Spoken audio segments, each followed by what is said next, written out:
तो उसको आप निंदक नियरे, नियरे का अर्थ होता है अपने पास में, नजदीक में। जब का निंदा करता है उसको अपने पास में रखो, नजदीक में रखो।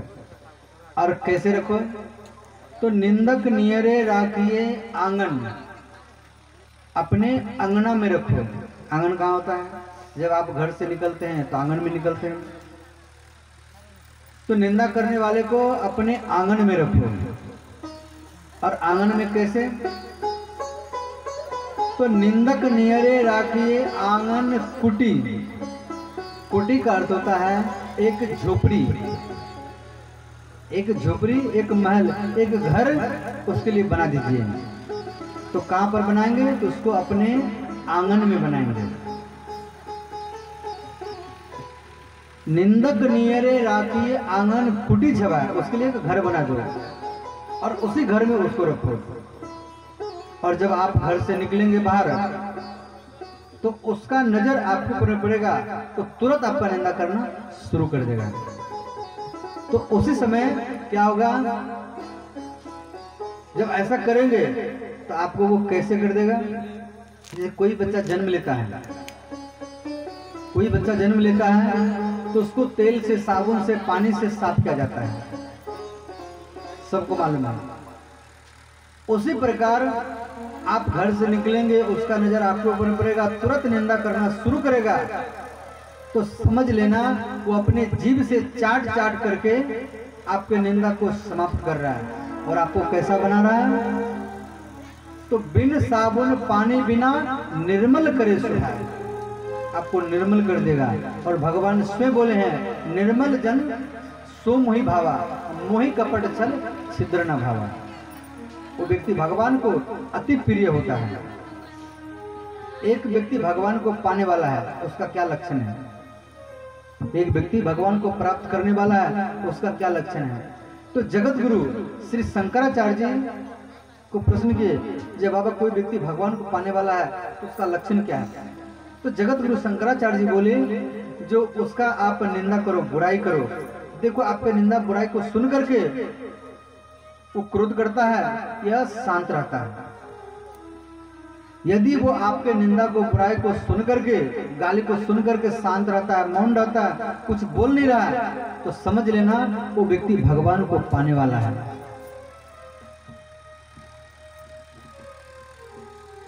तो इस प्रकार कबीरदास जी का पंथ था, हम इसका अर्थ कर रहे थे, तो समझ गए निंदा करने वाले कैसे रखना है। तो इस प्रकार 2 श्लोक गोकर्ण महाराज अपने पिताजी को सुनाए। फिर गोकर्ण महाराज घर द्वार को छोड़ करके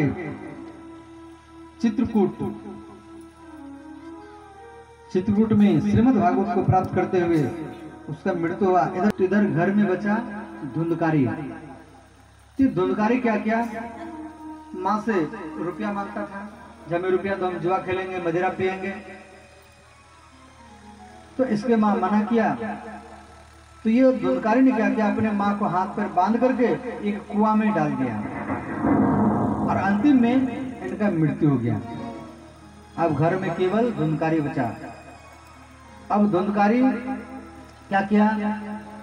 5 वेश्याओं को ला करके घर में रखे और चोरी करना, जुआ खेलना, मदिरा पीना, इस प्रकार ये इसका जीवन यापन चल रहा है। इस प्रकार का तो 5 वेश्याएं मन में सोची कि धुंधकारी हमें कब तक चोरी करके खिलाएगा, और किसी न किसी दिन हम पकड़ा जाएंगे तो फिर हमें मरना पड़ेगा।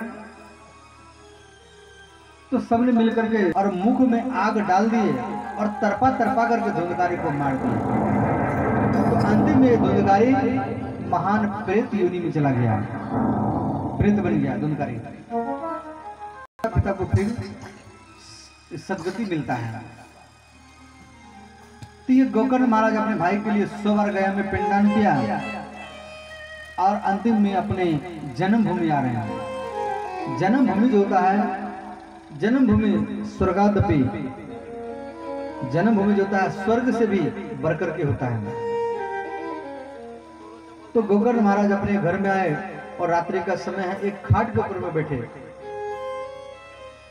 तो ये धुंधकारी जो था महान प्रेत योनि में चला गया था। तो ये कभी गधा के रूप में, कभी सिंह के रूप में, कभी बाघ के रूप में गोकर्ण महाराज को भय दिखाए, परंतु गोकर्ण महाराज भयभीत नहीं हुए। क्यों? ये कभी भी किसी को भय नहीं दिखाए थे।